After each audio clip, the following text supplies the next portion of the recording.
Hey y'all, it's your girl Rhonda Gipson-Willis. It's been a minute. It's been a minute. It's been a minute. But I had a message to share, so I want to share with the people on today because it's been a long time. So I also want to try out this new streaming service that I'm using and see if it actually works as I amp up to prepare for 2021. I don't know about you all, but this end of the year kind of surprised me. Like it's been a very interesting year. Let's say that it's been a very interesting year, which I'm sure there's no contest there, right? Oh, I am live. Okay, but let me edit my privacy. But yeah, it came out of nowhere. Oops, look. See, I'm trying to use this new system, and let me put a banner up there, y'all, because they just out here got me looking crazy. Okay, so let me.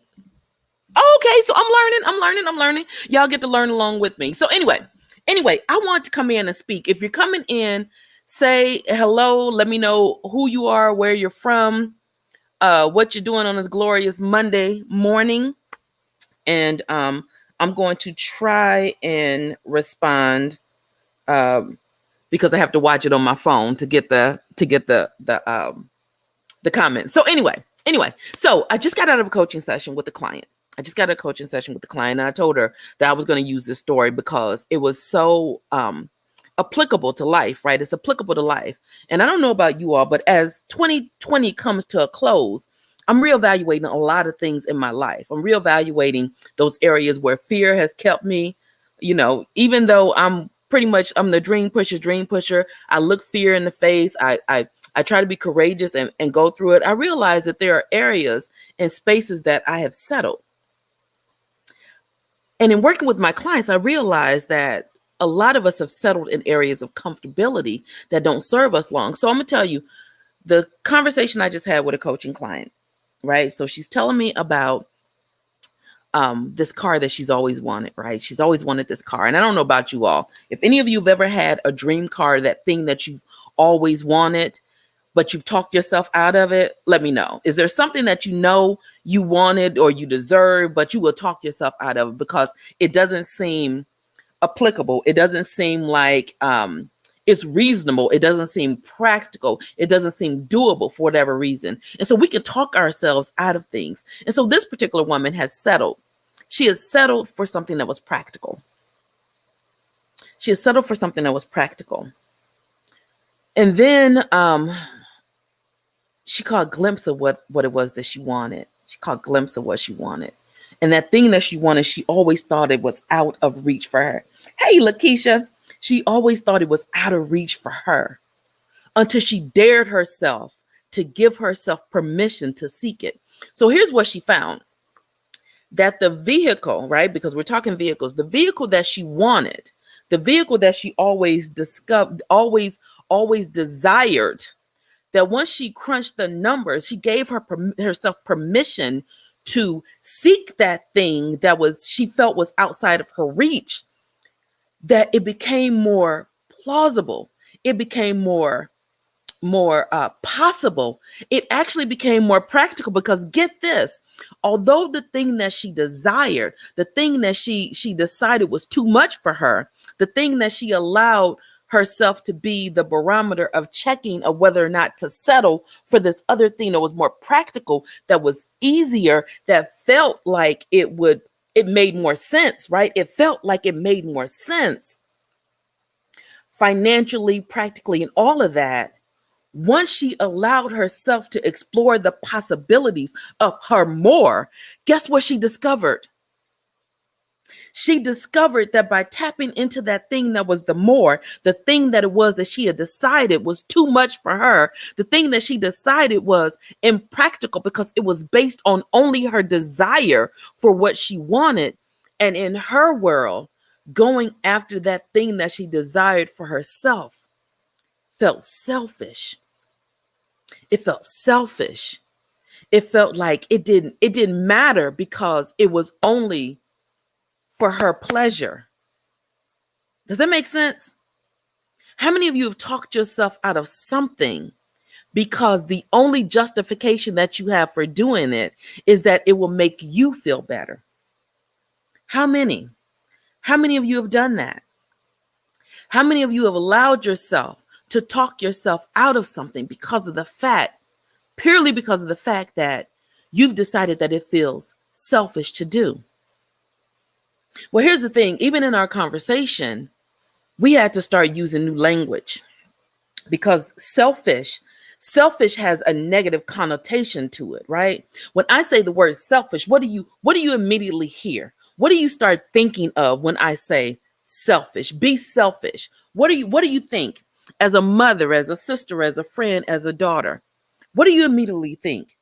We're typically thinking, hey, Tamara, we're typically thinking how someone else is going to pay for our decisions.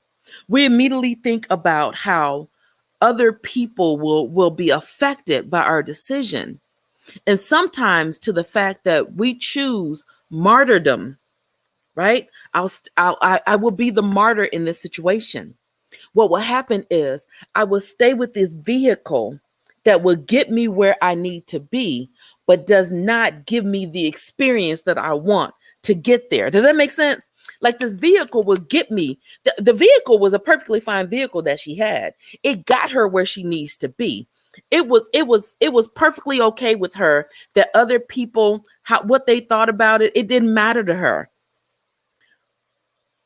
But what she knew in her heart was it wasn't really the vehicle for her, right? It wasn't really the vehicle. She knew she wanted more, but she settled for the vehicle that she had. And here's the thing I want to tell you. In the conversation that we had, she said, you know what, Rhonda? After I started crunching the numbers, after I actually went and consulted with the dealership, after I went and talked to my insurance company, what I found out was that the thing that I desired, the thing that I put off, the thing that I said, it's not time for that because that's not practical, actually cost less than the thing that I was settling for. So my question to you is, what is your settling costing you? What has your settling cost you? What is the cost of your settling? And are you willing to continue to pay that price in the year of our Lord 2021? Listen, almost 300,000 people did not make it into 2021. Some of us won't make it into 2021. The way that circumstances are happening, people are here today, gone tomorrow. You cannot afford to settle. You cannot afford to be a martyr in this life. You cannot afford to abdicate the responsibility that you have for making your life the best life possible because of how you feel it might impact other people, or how you feel that it might not be practical to do. Am I talking to anybody? Am I talking to anybody today? And so with this car, I said, yo, I could see comments. I was like, yo, here's the thing. The thing that we don't recognize is there's a price to settling. There's a price to settling. Oh, okay. Look at here. I'm figuring out this new system. I'm gonna put you on. Hey, Lakeisha, girl, I see you. But there's a price to selling. What has been the cost of you settling? And here's the thing that 2020 has done for a lot of people. 2020 for a lot of people has shaken us to our core. Right? Globally, nationally, we've been shaken. We've been shaken awake, right? We've been shaken awake. 2020 has said, you remember at the end of what movie was it? Was it Higher Learning? When Lawrence Fishburne runs up to the camera and he says, "Wake up! 2020 is the year of you better wake your ass up. 2020 is a year of take nothing for granted. 2020 is the year of reevaluate the spaces and the places and the decisions that you're in, the ways and the spaces that you are settling, that's not allowing you to show up as the best version of yourself. Sometimes we're settling in vehicle choices. Sometimes we're settling in employment. Sometimes we're settling in spaces because we don't feel like we deserve more. How has your settling served you? And how has your settling disserved you? How has it been a disservice to you? There's a cost to settling. There's a cost of saying, you know what, God, I trust you in all of these areas, but right now I trust me more to believe that you don't have more for me on this other side. So I'm going to settle in my comfort. I'm going to settle in my complacency. I'm going to settle in what feels comfortable to me. I'm going to settle. I'm going to settle here. Where are the places that you're settling? Who's helping to push you out of your settlement? Who is encouraging you to stay in the places that no longer serve you? Oftentimes, that who is you. Oftentimes, you have convinced yourself that you either won't get more or you don't deserve more. So now my client is rolling around in her dream car and she's paying less for it than she paid for the car that she settled for. I want you to hear me when I say that. She's driving the dream. She's driving the dream. She's no longer settling. She's no longer allowing the thing that she settled for to be the vehicle for her. Come on now.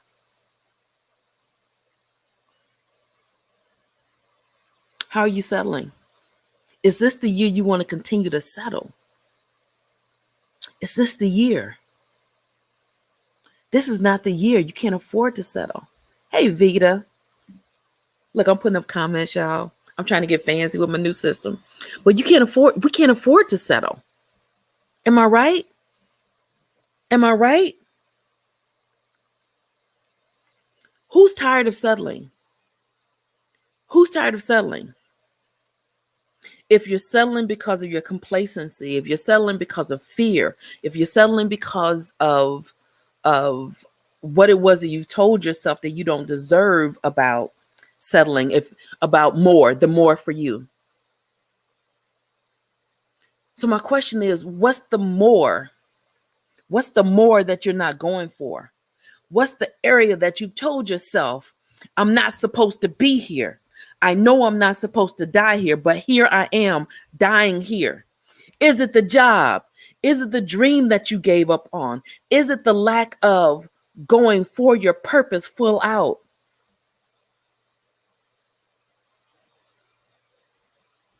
And what's keeping you in that space? What's the words? What are the things you are saying to yourself that's keeping you in that space?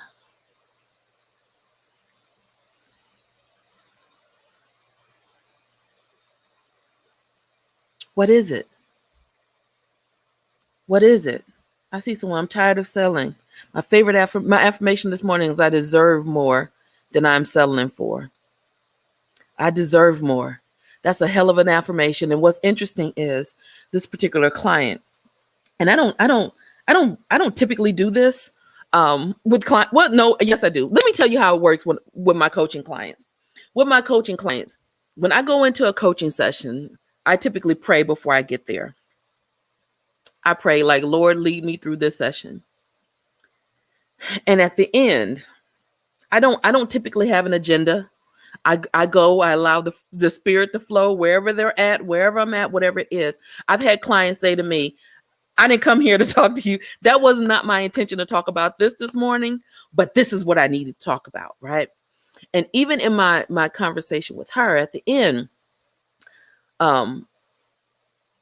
typically whatever hits me should be the assignment, becomes the assignment. And there are some times where I've literally said, you know what, you don't even get an assignment today. And I go, you know what? I just got it. It just dropped. Your assignment just dropped. So what I like about this comment where you said, I'm tired of selling, my affirmation this morning is I deserve more than I am settling for. And because I can't see who you are, but let me know who you are. Put your name by you. Who said that? I'm tired of selling. Post your name in the comments so I can see who you are. I'm tired of selling. I gave her an assignment of doing a vision board. And the vision board is, I want your vision board to be full of your heart's desires. And I want you to write in the corners of it, I deserve it. I deserve this, without any explanation of why. I deserve this. Hey, Stephanie, thank you. I deserve this without explaining it. I deserve it without justifying it. I deserve it because I want you to put in this comment, whoever's on here, what do you deserve? I deserve happiness. I deserve peace. I deserve prosperity. I deserve whatever it is, without justifying it, because it's in the justification of it where a lot of you get yourself messed up. You get yourself messed up because you justify your heart's desire. You justify that thing that God has put in you for you. That's required no justification. You justify. And I'm here to tell you, some of these things don't require justification. Okay, Stephanie, I see you. I deserve to succeed. Who else? What do you deserve? What do you deserve? What is it that you deserve? I deserve peace. I deserve contentment. I deserve a job that makes my heart sing. How many of you go into work and you love your job instead of being stuck on pimping your purpose? I talk about pimping a lot because here's what I know. Oh, okay. Who are you? I deserve wealth, financial stability, a home for my family, happiness, and peace. Come on now.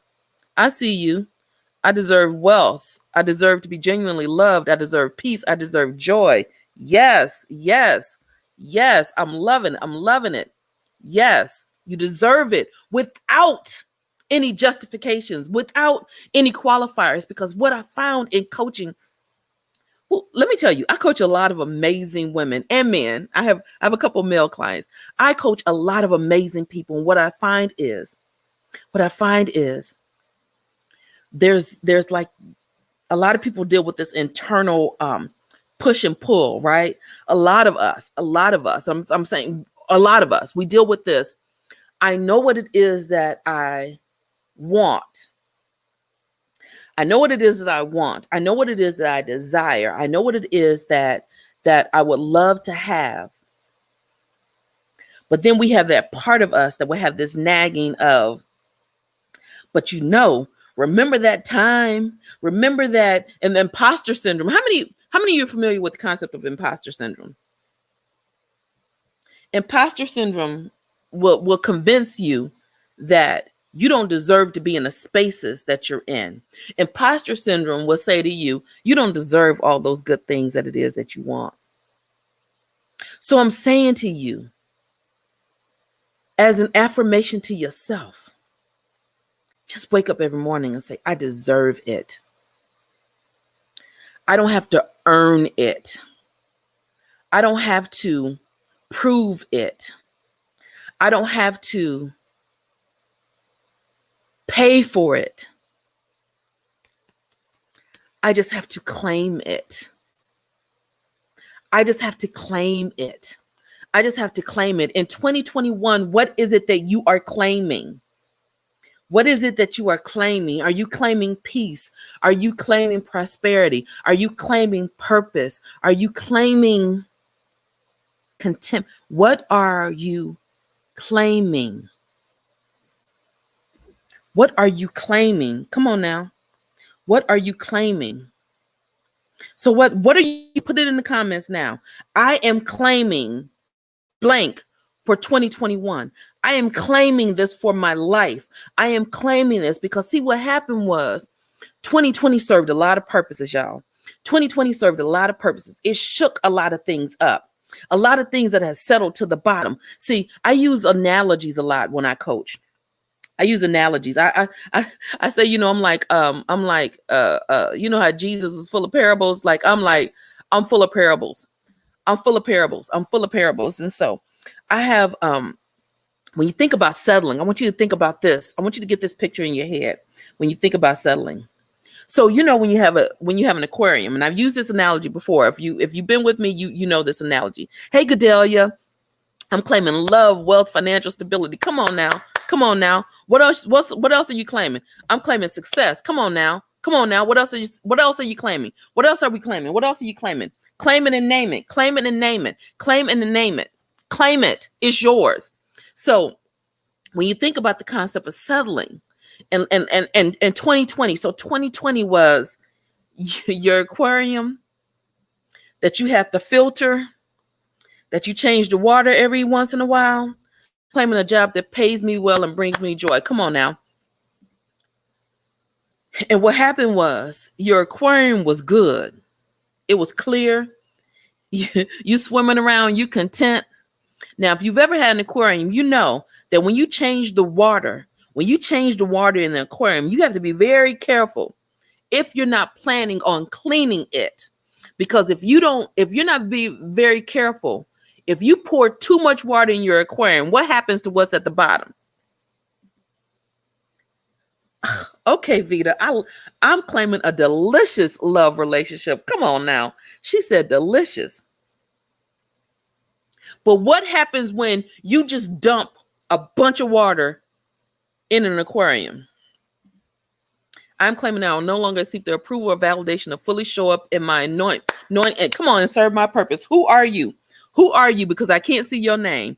Tell me who you are behind that comment. Come on now, because I'm joining you in that. So if you have an aquarium, you dump a bunch of water in that aquarium, you know what tends to happen. 2020 was like a 5-gallon bucket of water that just came from nowhere, right? Because we didn't see this coming. We didn't see this. And when you pour a bunch of water in your aquarium, even when it's crystal clear, what happens is everything that is at the bottom, come on, Vita, everything that's at the bottom that's settled, everything that's settled at the bottom, what it does is it rises and it cloudies up your clear, right? Your clear aquarium. The water that was clear, the water that looked like it was healthy water. What you realize is how much toxicity there was at the bottom. What you realize is how much gunk there was at the bottom. And 2020 was a 5-gallon bucket of water that just came rushing in and revealed some things about the settling. Okay, Stacy. I see you. It revealed the things that had settled at the bottom. It revealed how toxic those things, those thoughts were that caused you to have this settling mentality. It revealed that at the beginning. So in 2020, what happened was those areas of life where you have settled got disrupted, got revealed. And what's happening is some of you are realizing just how dirty your tank has always been. Am I right? Some of you are realizing just how dirty your tank has always been. Like you didn't think it was that dirty. You knew you hadn't cleaned it out in a while, but it looked good. You knew that there might have been some extra stuff down, but it looked good. Meanwhile, you're swimming in the toxicity.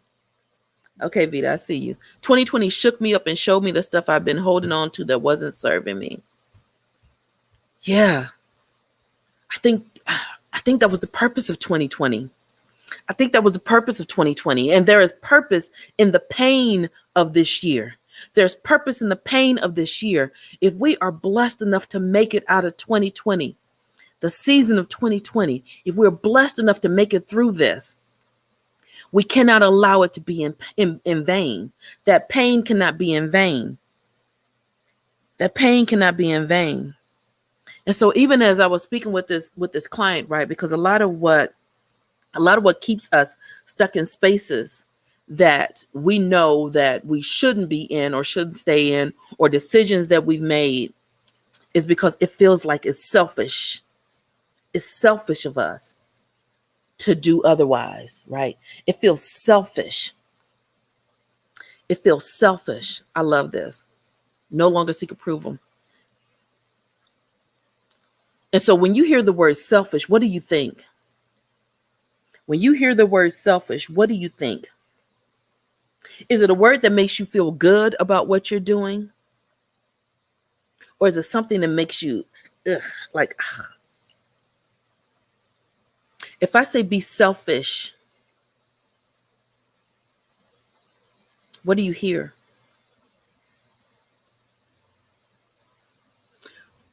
What if I changed it and said be selfful?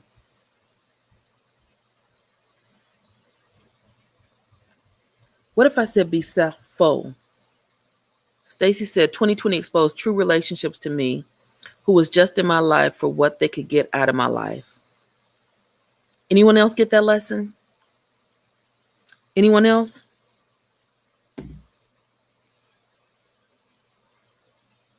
What did 2020 reveal to you?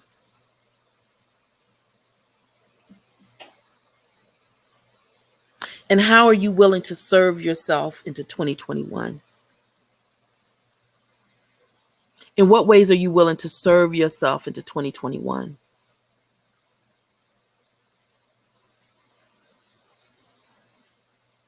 Okay, I see there's a childhood script around selfish that I had to rewrite. Okay, Vita. What was that childhood script? What did people tell you about being selfish? Don't be selfish. Share. And so here's the thing that I know. All good things, every good thing, every strength, everything that we covet as a good quality about ourselves, if mismanaged, if not used well, can become, it has a shadow. It can become a deficit. It can become a deficit. So Stacy says, selfish to me means to be more protective of my peace and my purpose. It's what I have to be in this season. Come on now. Protective of your peace, which is funny because in the coaching client that I met with this morning, as I was taking notes, she said being selfish with my time. And I helped her to reframe that. I said, it sounds to me that you are being protective of your time, protective of your time. Protect your time, protect your space. That's not selfish. Protect your time, protect your space. That's not selfish. Some of us are pipping our purpose. The script had me giving away all of myself. Come on now. Think about how people have pimped your purpose, how people have pimped your gifts. So here's the thing about me that I had to learn. I had to learn that my gifts were, they were beautiful things. Like, I'm not going to say that God made a mistake in giving me the spiritual gifts that he gave me. I had to learn that to be a better steward of my spiritual gifts. I had to learn to be a better steward of my spiritual gifts. So here's what I'm saying. Because I didn't realize, I didn't recognize, I didn't understand my gifts. And because I didn't understand my gifts, it made me to start questioning myself and my motives and all of these things. So one of my spiritual gifts is I have the gift of mercy, which is a beautiful thing. Right? It's a beautiful thing in how you respond to other people. It's a beautiful thing in how you sow into other people. It's a beautiful thing in how you serve other people. But in the wrong spaces, it's very easy for other people to take advantage of that. How many of my fellow gift of mercy having people on this live? The gift of mercy. That means that I'm likely to, overserve people and be happy about it. But what happens is sometimes you pimp your purpose because you put your purpose in the wrong place. You serve the wrong people. You serve the wrong entities. You serve the wrong motives.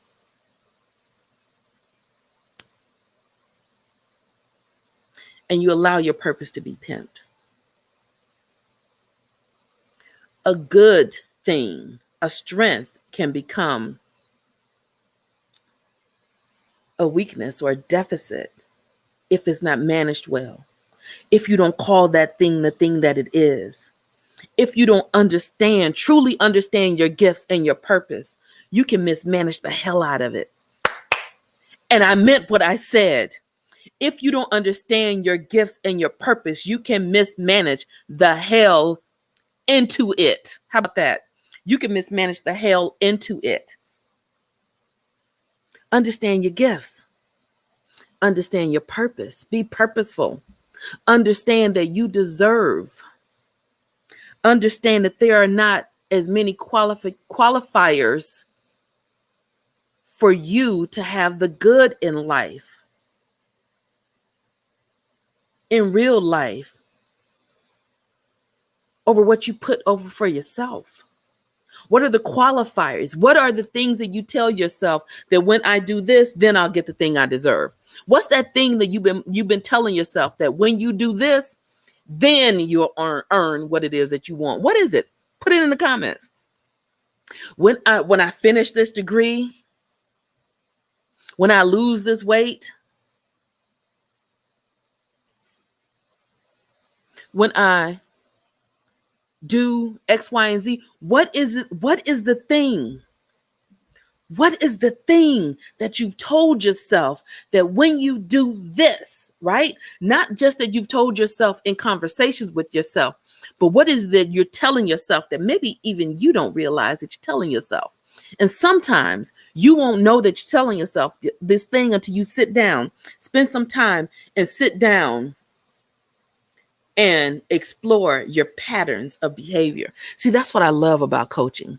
That's what I love about coaching. I help people expand, and expound upon, and I expose the patterns of behavior. If you talk long enough, I can see patterns of behavior. I can see where there are things that you say that are incongruent with the things that you do.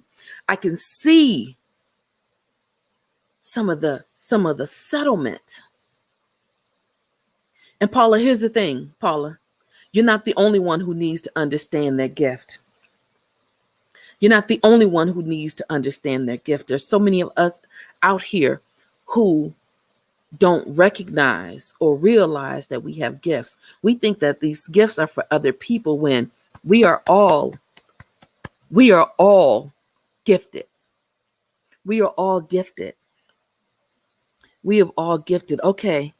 Stephanie says, I've been mismanaging too long. Been mismanaging too long. It's time. And here's the thing about it. It's never too late. It's not too late. It's not too late. Your settling has consequences. Your settling has consequences because basically what you're saying in your settling is, God, I don't trust you for the more. I don't trust you for the more. I'm afraid. So in my fear, I'm going to stay in this place. I'm going to stay in this place of comfort.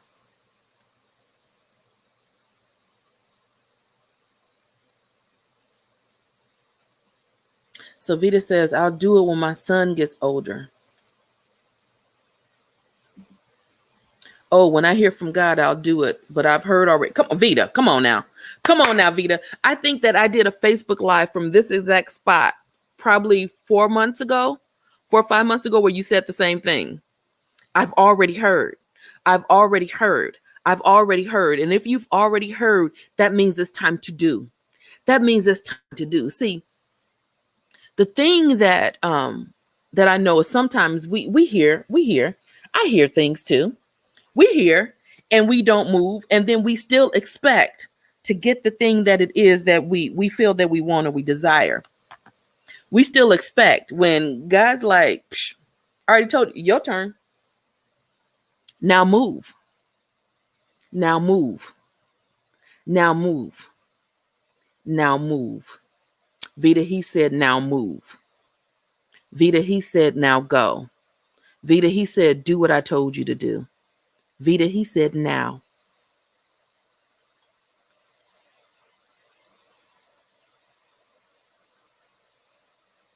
"2020 is the year of playtime is over. 2020 is the year of what worked then and what's going to work now. 2020 is the year of do more, be more. 2020 is the year of persisting in spite of your fear, persisting in spite of the pain, persisting in spite of, because here's the thing. It's going to be hard anyway. It's hard to live a life when you're living beneath your purpose. It's hard to live a life when you've settled. Because even if you don't see the settlement at the bottom of the aquarium, you're still breathing in the toxins. It's still affecting you. It's still affecting you. It's still affecting you. Where are you settling? Where can you start to move into your more? Where can you start to embrace the fact that you deserve more for no other reason than you are you? Take the qualifiers off. Take the qualifiers off. Take the qualifiers off. Oftentimes when God calls us to do that thing, we will talk ourselves out of it because we think we know better than God. We think we know better than God.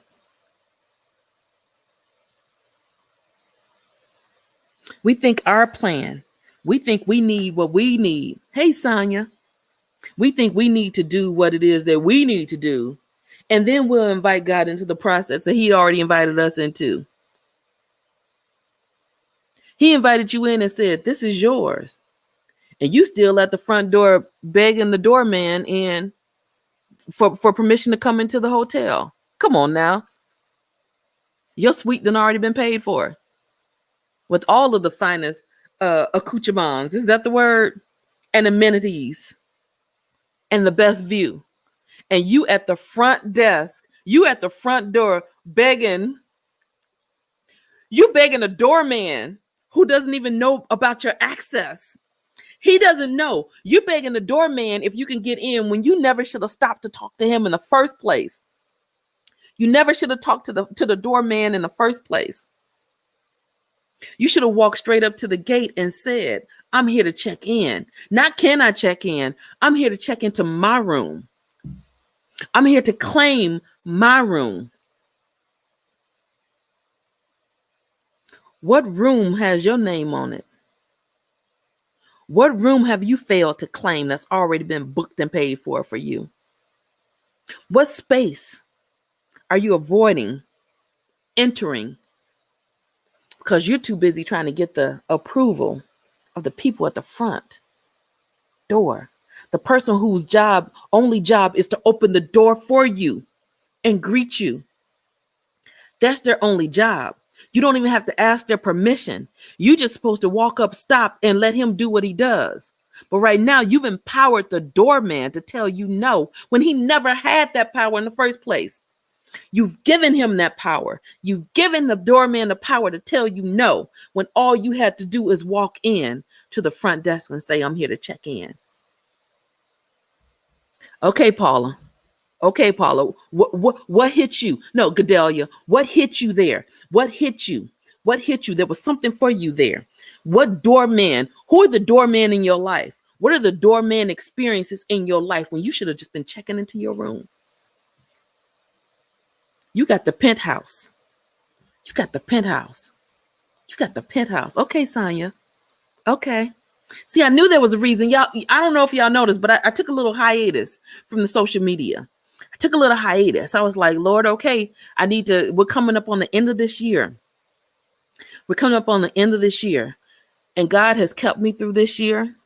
He has kept a lot of us through this year. He has kept us in ways that we don't even understand. But I understand and I recognize, God, that you have so much more for me. And I'm here for that more. I'm here for that more.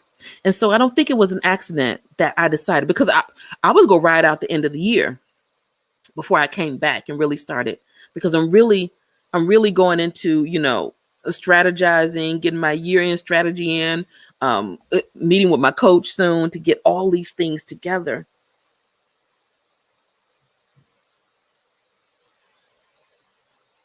But it felt like I might need to hop on in for a minute.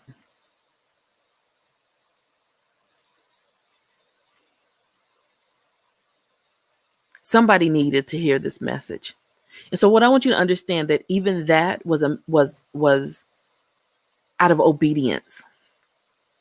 I want y'all to understand that I don't enjoy going live as much as people think I do. I don't enjoy it. There are certain things that I do out of obedience. So when it dropped in my spirit to go live,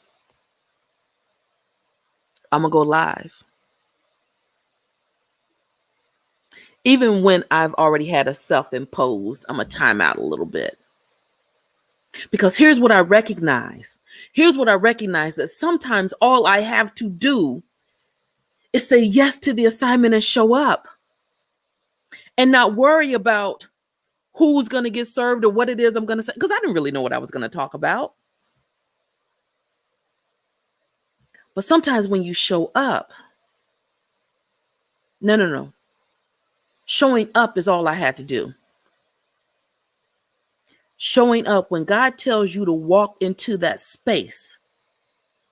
When God says, walk into this hotel, I got you.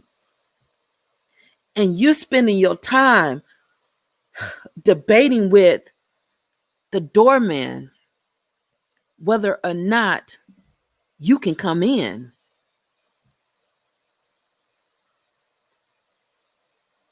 And then you blame it on the doorman that you didn't go in.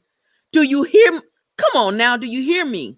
Do you hear me when I say some of you are begging the doorman to come in? You've given him a permission. You've given him power that he never had when you've already been instructed that the room is already paid for.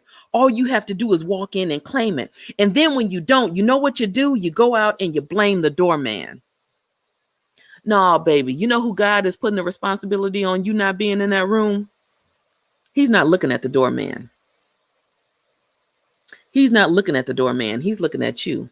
Paula said, I have been asking that cray-cray doorman too much, but all along I had the penthouse. I'm here. Come on now, Paula. Godelia, come on now. You've been stopping and asking the doorman. Stop asking the doorman. The doorman.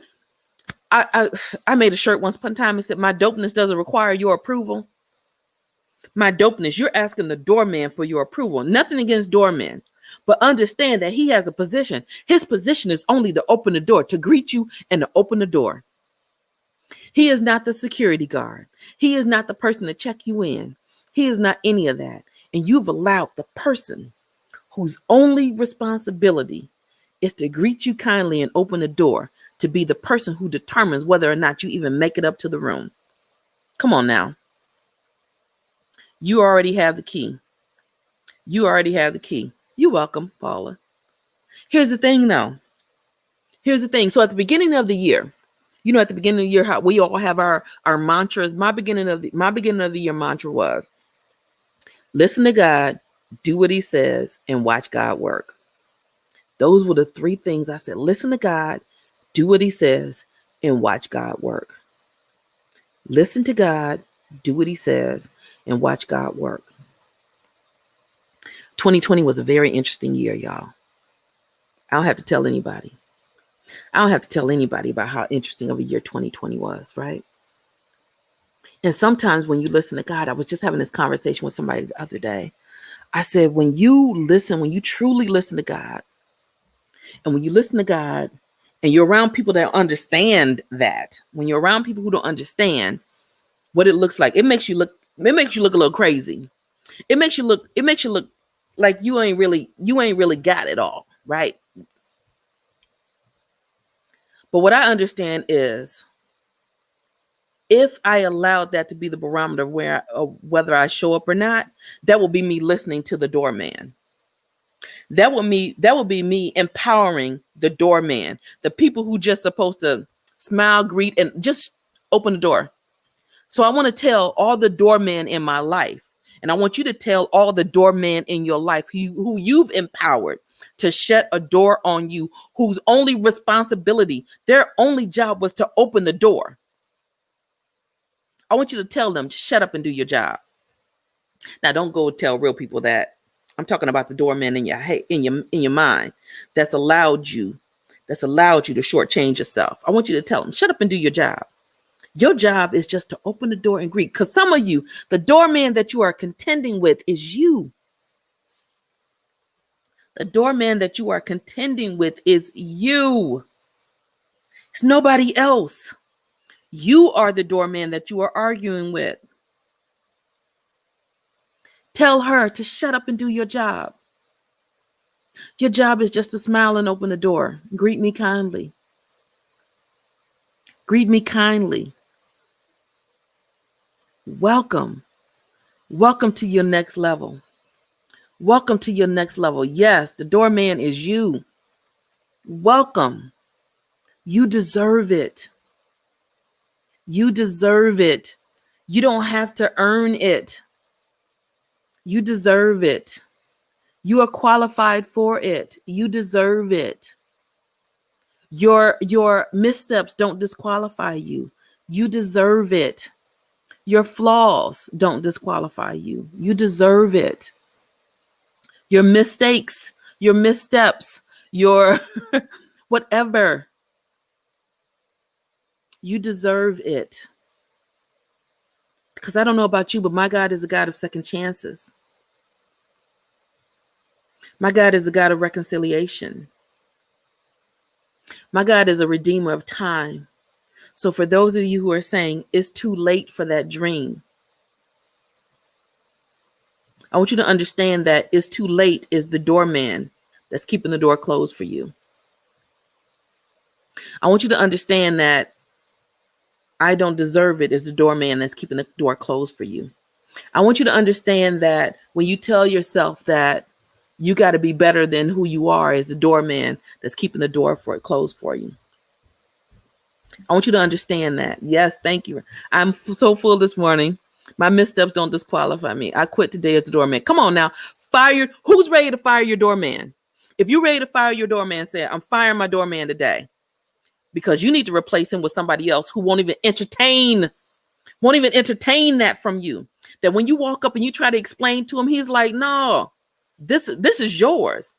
Opens the door and TIs you. You can have whatever you like.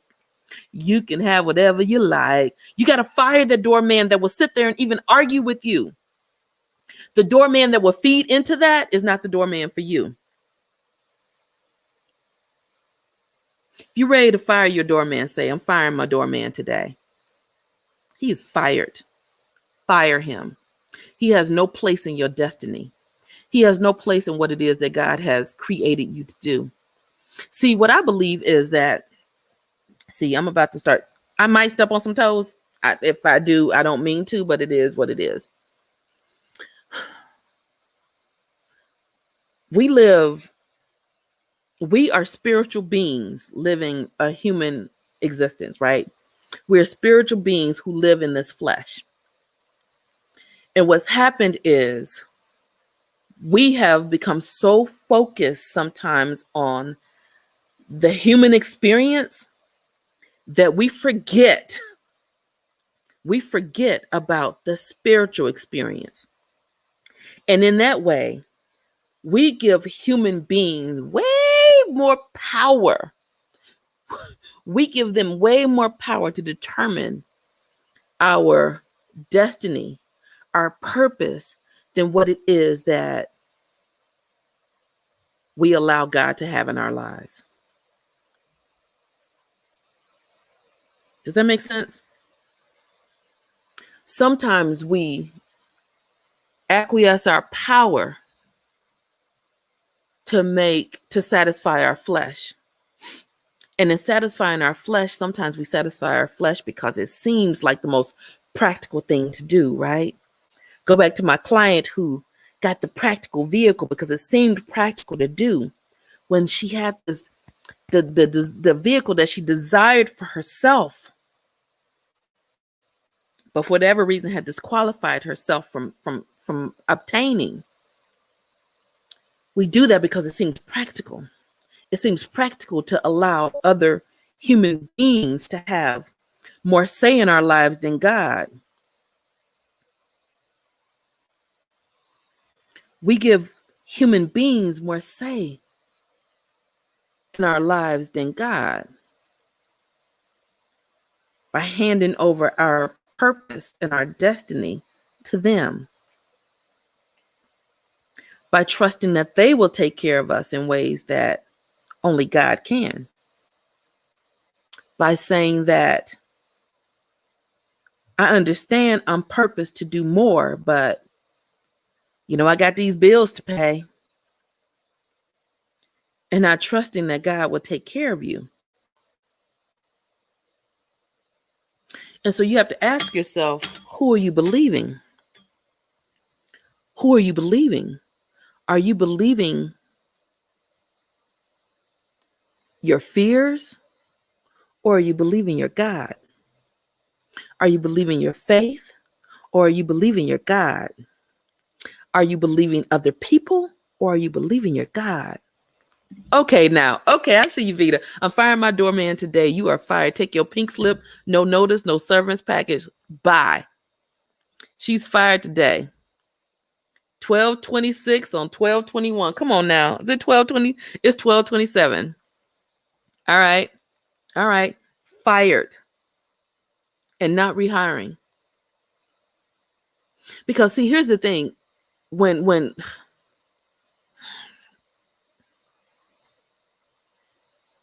God has empowered us in so many ways to have so many amazing things, and then we've disempowered ourselves.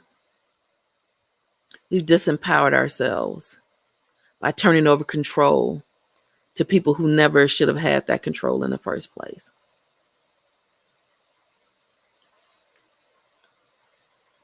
We've turned over control. And I don't know about you, but like I said, my shirt said, God don't play about me.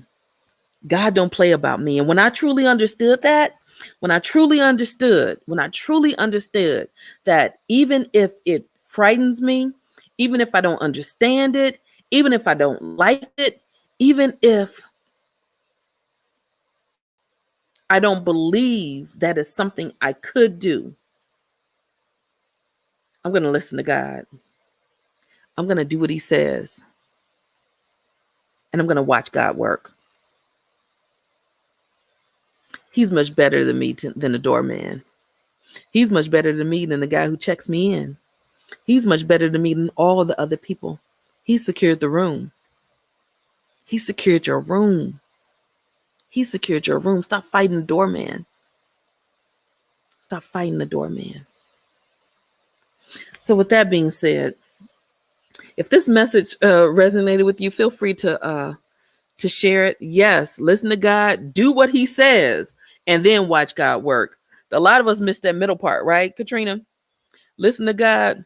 A lot of us miss that middle part where do what he says. Listen to God, do what he says, and watch God work. We're listening. We listen. Hey, Nicole, yes, his ways are higher than our ways, and his thoughts are higher than ours. He will do it if we will trust him. Yeah, because he has so much more. Like, has God ever blown your mind? Has God ever blown your mind on some things? Have you ever been like, I'm going to turn it over? I'm going to turn it over. But then you turn it over, but you like this. Okay, God, that thing I gave you, I think I want it back now. I think, what you doing with it? What you doing with it? Did you call the people yet about the room? Did you make sure that you did that? Ooh, did you? And God's like, listen, you trying to get a motel with the door that go out to the world, and I'm trying to give you the penthouse with the view. Keep messing with my process, though. I'm gonna give you what you want. I'm gonna give you what you want. I'm gonna give you what you want. I'm gonna give you what you think you deserve. I'm going to give you what you fight. If you campaign long enough, you will get elected. Keep campaigning for your settlements. Keep settling. Keep settling. Keep settling. Keep fighting with the doorman. But I see there's a bunch of you. Katrina fired her doorman. Is this you, Stacy? Fired her doorman. Vita fired her doorman. I don't know who this is, but you fired your doorman. Because you know why? The doorman be lying. In this year, 2021, we have to be willing to stop relying so much on our human eyes.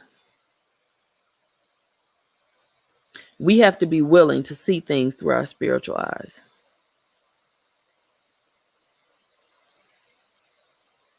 Because your spiritual eyes knows that your purpose is so much bigger than the space that you parked it in. Woo, that's a whole word right there. Stop parking your purpose. Stop parking your purpose. Somebody type that down. Stop parking your purpose. Okay, Gadelia. Many times we use the doorman as an excuse to blame them for our failures. Yeah. And here's the thing. When God has already prepared the room for you, like, could you imagine your friend saying, girl, I hooked you up. I paid the price. I paid for this room. It is amazing. It has everything in it you've ever wanted. It's even better than you ever thought you deserved. But girl, I hooked you up. I paid the price. I paid for it. And you leave because you argued with the doorman. You leave because you argue with the doorman. And your friend is looking at you like, do you know how much I paid for that room? Do you know how much I paid for that room? Tell you what, if you're that friend, would you pay for another room? If you're the friend and you paid for the room, would you pay for another room for your friend who's arguing with the doorman? Who gives up easily? Because yes, Paula, sometimes the doorman is our excuse to blame them for our failures. Sometimes the doorman's a very, very convenient, very convenient excuse. Oh, look. Okay, so I'm on StreamYard. Y'all, if anybody wants to be on this call with me, like we could be on the same time, let me know and I'll put you on. Although I was about to get off, but if anybody has a question, I might even be willing to give you a free coaching session, mini coaching session, because I'm on here. Let me know if you want to be on, and then I'll figure out how to invite you. Let me see what this looks like. Oops. Okay. I got the link. How to invite you on if you want to be on. Let me know. I'll probably do more of these in the future since I'm figuring out how this works. But I love this, Nicole. Nicole says sometimes the doorman steals our packages. When you've empowered them in that way, they will sometimes steal your package.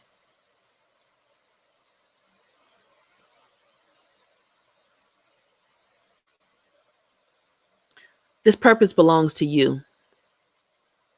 Start parking your purpose. It belongs to you.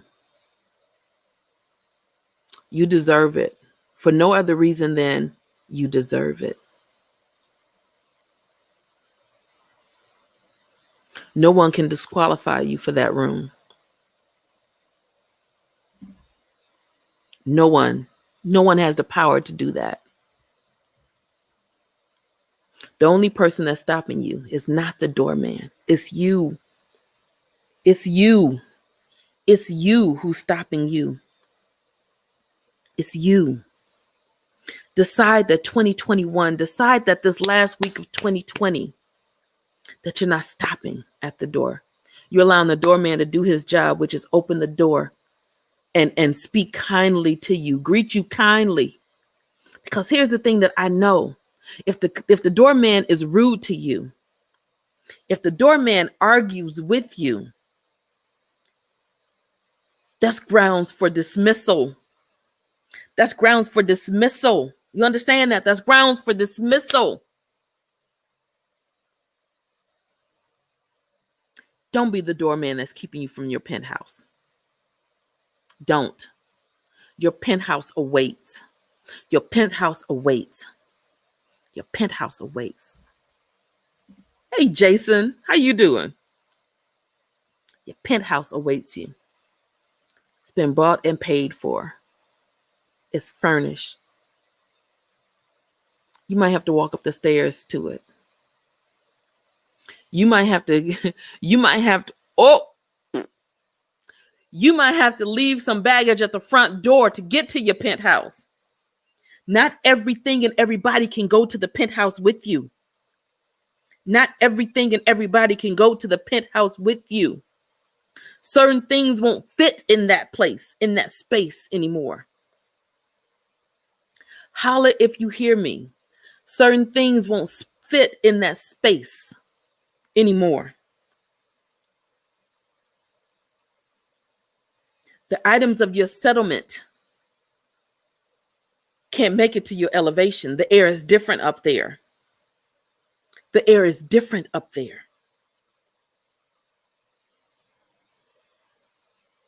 It's easy to breathe down low. And unless you have conditioned yourself to breathe up high. So I don't know a lot about mountain climbing. I don't know if you ever, I've learned in this season of my life to never say never. I've said that there are certain things I've said, I'm never saying never to these things because there's certain, I know that God can move in a way and the thing that you said never on could be the thing that you do the next day. So I've not taken myself out of that, but I think it's very unlikely that I'll climb a mountain. I think it's highly unlikely that I'll climb a mountain. That just ain't my jam.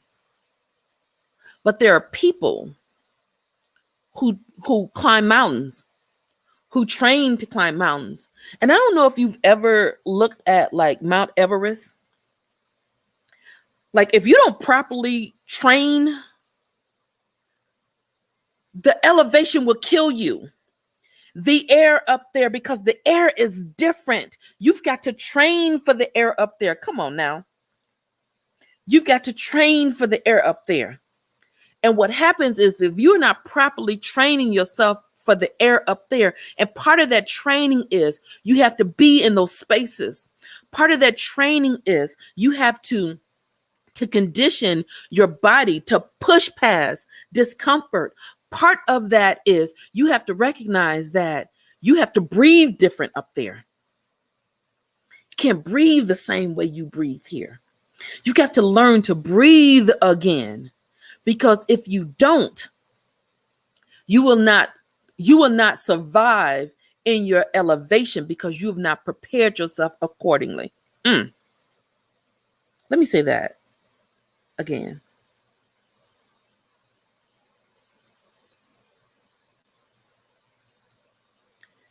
Even as you elevate to these higher levels, there are still expectations for you. There's still things you need to do to prepare yourself. So for me, I made the commitment that I would listen to God, do what he says, and watch God work. There's some of us who are listening to God and we're expecting to watch God work, and we're still not making the moves that we need to make to condition ourselves. We don't have people who push us past settlement because it's easy at the bottom. It's easy at the bottom. Y'all remember that song? I'm coming up on the rough side of the mountain. Y'all remember that song? I'm coming up on the rough. Here's the thing. I've talked about this before as well. Have you ever tried to walk up a smooth mountain? Have you ever tried to walk up a smooth mountain? It just don't work. It just don't work. It just don't work. Walking up a smooth mountain, you know what happens when you try to walk up a smooth mountain? You slide down. Some of us are trying to elevate without going up on the rough side, because we think that the rough side is the bad side, when you don't realize that the rough side is how you elevate. How you manage each step along the way is what gets you to the next. When you give up at the bottom, you will never make it to the top. When you argue with the doorman, when you settle at the bottom, when you decide that you look at it and I want it to be smooth. Don't get me wrong. I want my life to be smooth sailing. I want my life to be smooth. Like smooth sailing sounds like right? Like a life with no issues, a life with no anything that makes you question yourself or what it is you're doing, or hardships. There's so many people who believe that if you are walking out this thing that God has called you to do, that you're not going to have troubles along the way. These are the stepping stones. These are the opportunities that you have to show God, yes, I trust you, more than just lip service. Like, yo, I trust you. Like, I'm going to tell you, there were times, and this is, there are times that I'm just like, Lord, I don't know what we're doing. I don't know what we're doing. I don't know what I'm joining you on this thing.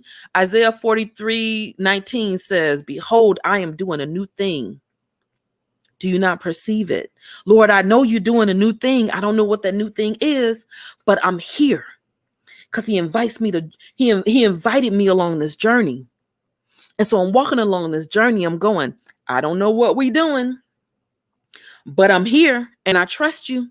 I don't know what we're doing, but I trust you. Literally, I found myself pumping gas with the thought comes in my head. I let the words come out my mouth. God, I don't know what we're doing. Lord, I don't know what we're doing, but I trust you.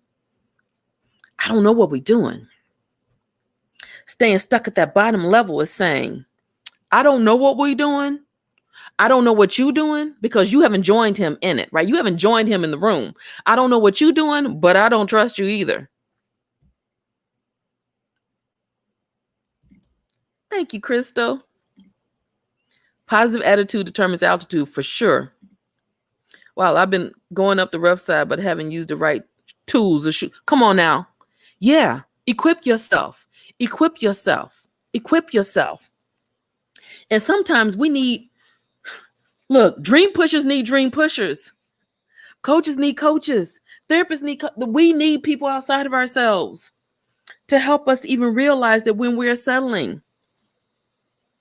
So I saw you,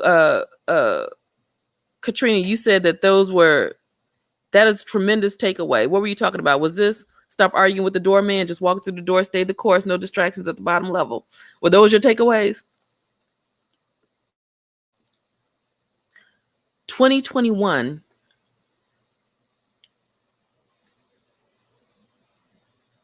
can be a year of amazing blessings for us.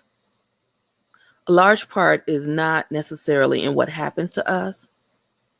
It's in how we interpret or how we perceive it, right? Because some of us are going through life with a heart of gimme versus a heart of gratitude.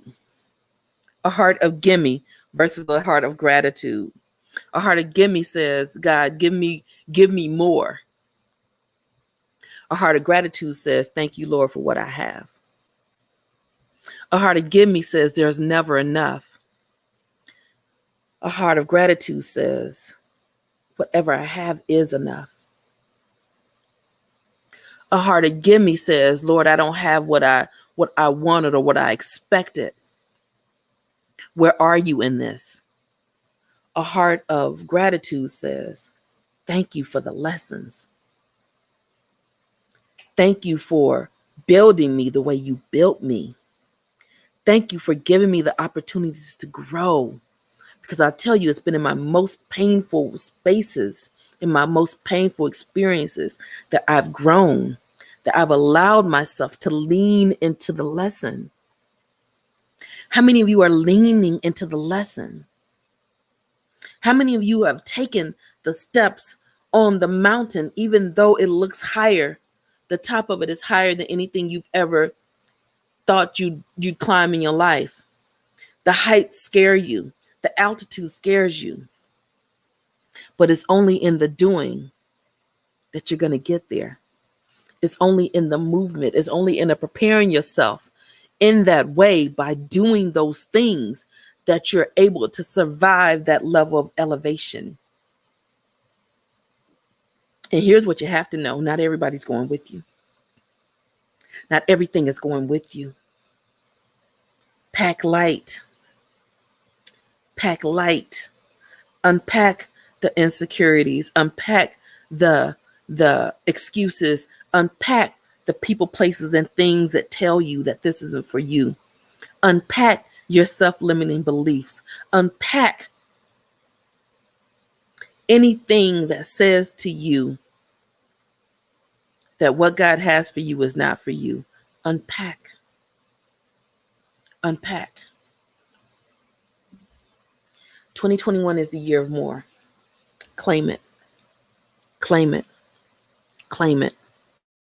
Don't allow the pain of this year to be in vain. Don't get lost in the process without picking up the promise.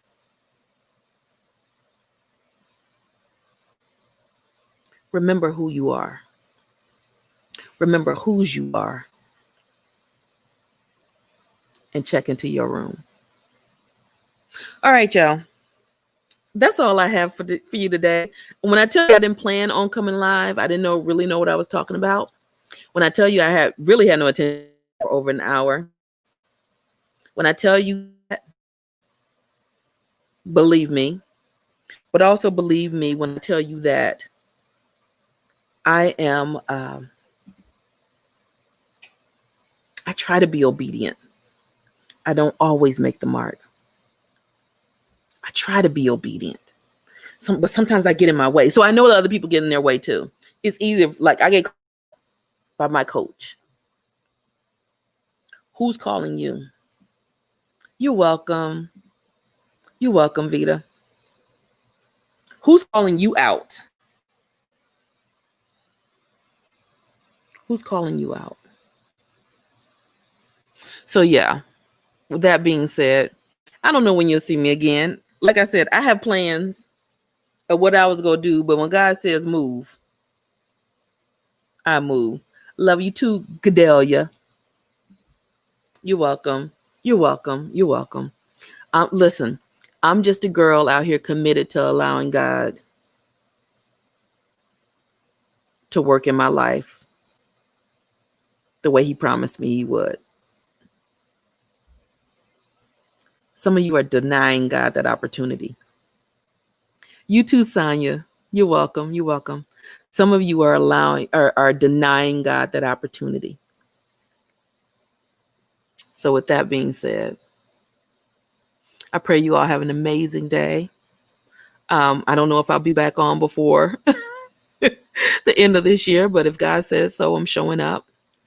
If anyone decides that they want to hop in at some point and join me for one of these, because I've invested in this new, it's a lot like Be Live that I used to do before, but I've invested in this because I really want to take things. 2021 I'm taking things to a different level. And I'm spending a lot of time right now in quiet reflection. I'm spending a lot of time with God. I'm spending a lot of time just really figuring out what it is so that I stop arguing with the doorman. I stop arguing with the man. And if you're ready to stop arguing with the doorman, come in and claim your room. With that being said, I'll talk to y'all later. Happy holidays. No. Merry Christmas. Happy New Year. Happy Kwanzaa. Happy Hanukkah. What else am I missing? I know I'm missing a lot because I don't know a lot. Anyway, I'll see y'all later. Have a wonderful day. Bye, y'all.